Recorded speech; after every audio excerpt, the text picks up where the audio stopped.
Hi everyone, this is Billie Moffat, and today we'll be making Shrinky Dink necklaces, just like this layered necklace that I have today.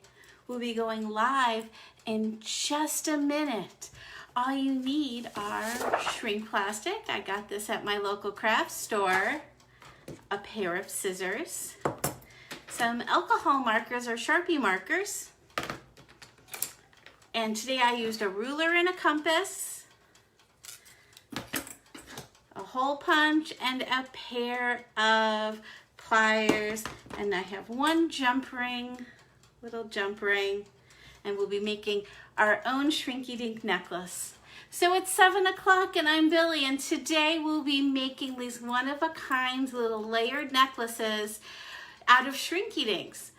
You might remember them from when you were little. I know that I had my favorite Scooby-Doo Shrinky Dinks that I remember using when I was in kindergarten, but today we'll just be using plain shrink plastic.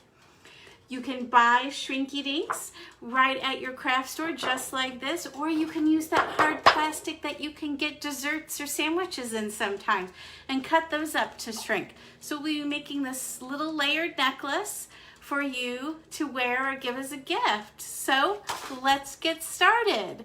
You'll be hearing a little clicking next to me because I have a little toaster oven going to shrink the plastic, and it clicks a little.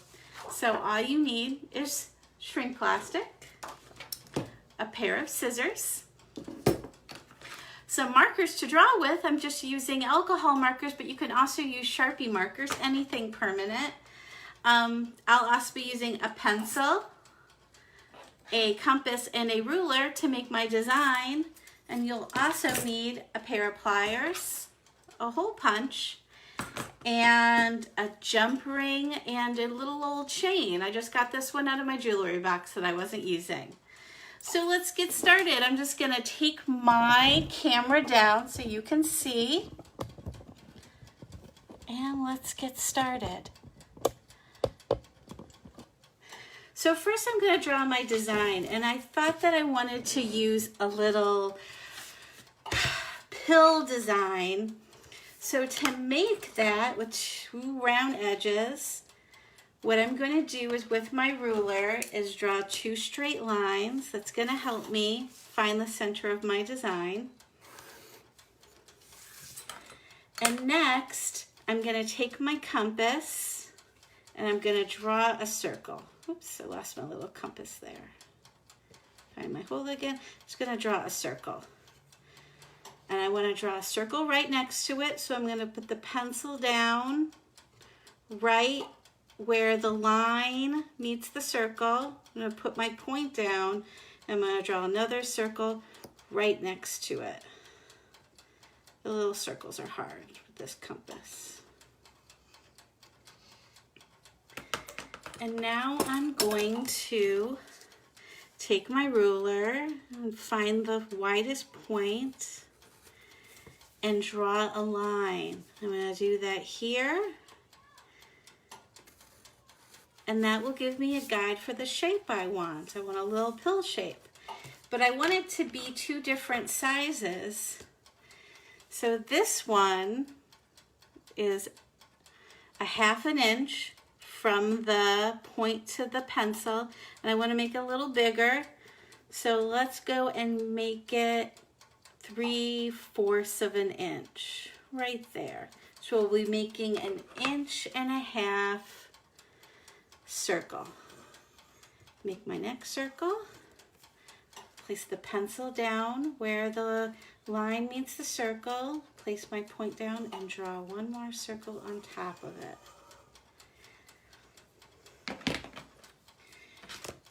I'm going to draw a line, and I have a really old compass because my father used it in high school when he took a drafting class, and I took it, and I've used it ever since. So I have my 2, and I have my Shrinky Dinks. I want to make the top one just orange. I just want a nice thin orange line. So what I'm going to do is just color over the whole thing. but I'm also going to have to cut it out. So I have a fine permanent marker here, and I'm just gonna draw around the edge. Doesn't matter because I'm gonna cut all of that away.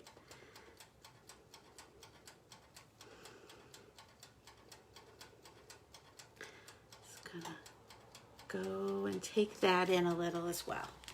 So now I want to do the smaller one. For that, I'm going to use blue, but I want to trace it in orange first, so I have a contrasting color. I'm going to cut this away so it really doesn't matter. But I want to be able to see the color I need to cut away. But I think I want to take my ruler and draw a grid design so I have something to draw around. So I'm just going to take my ruler and go one after the other, and then I'm going to kind of make it square. It doesn't matter if it's perfect.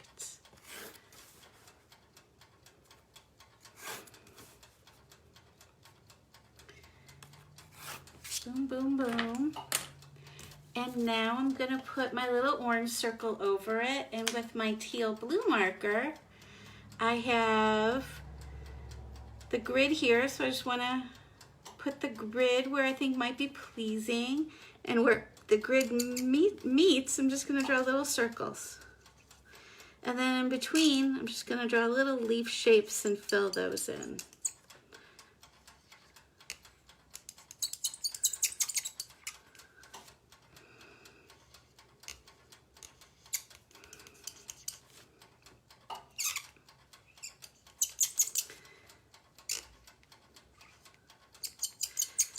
Drawing things in patterns is always a quick way to make an interesting piece that doesn't require a lot of artistic skill.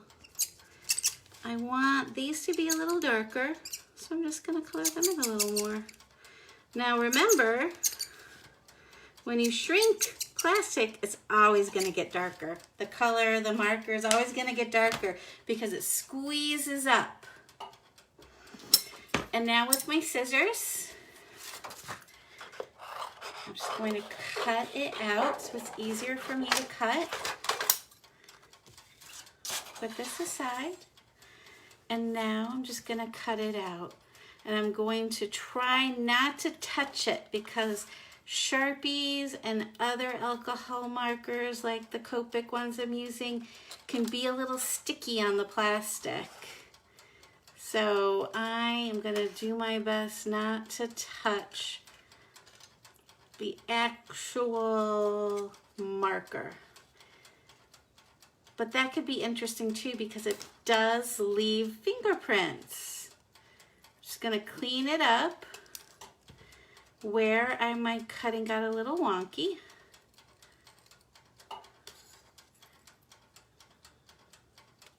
And there we go. Next, I'll cut out the orange, taking care to cut all of the black off. Cutting all of the black off. Shrinky Dinks are super fun. I do them with teens all the time.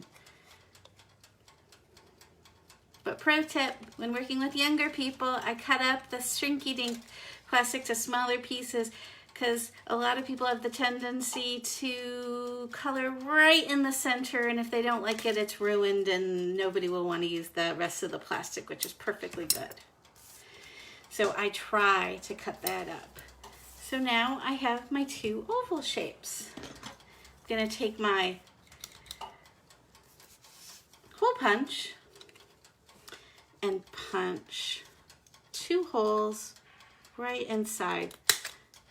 If you don't punch it right now, you can't punch it after it shrinks, because when it shrinks, it gets thicker.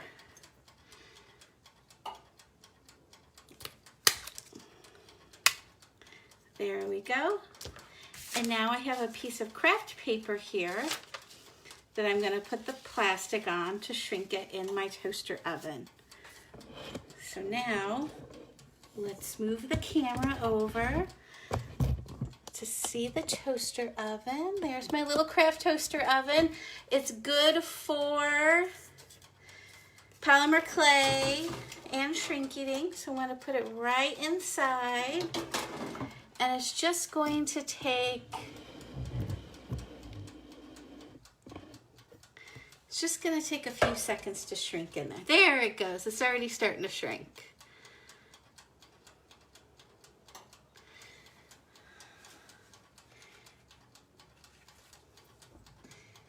And I am going to wait until they've stopped shrinking altogether. It looks like my pieces are touching, so there, it unleashed. So that will be good. It looks like they've stopped shrinking. So I'm going to take them out.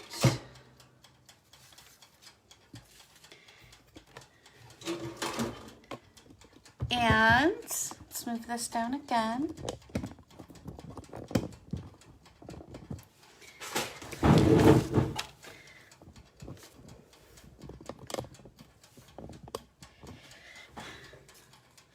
So I took an index card and I placed it down to make them flat.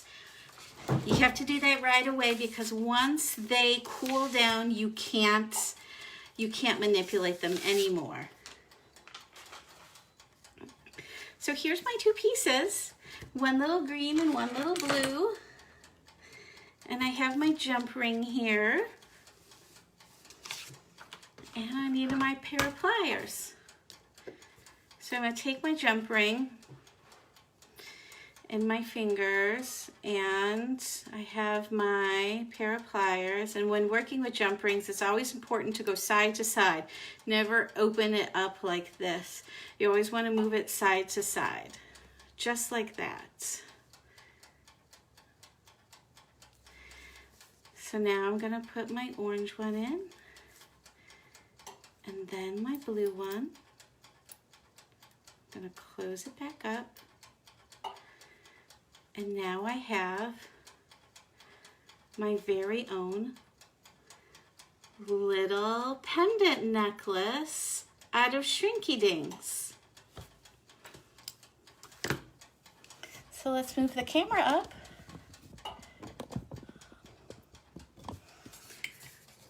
So Shrinky Dinks are super fun, easy to make. You can make cute little jewelry, charm bracelets, so many things. I made keychains with it. It's super fun craft to do for you, for your family, something to make, some things to do on a rainy day. Have fun, make something, and don't forget to visit the Gail Borden Public Library's website at gailborden.info. We are open for pickups through our drive-up window. So don't forget to call us if you have any questions or you're still looking for something to get from the library. Thank you so much. Make something and have a great day.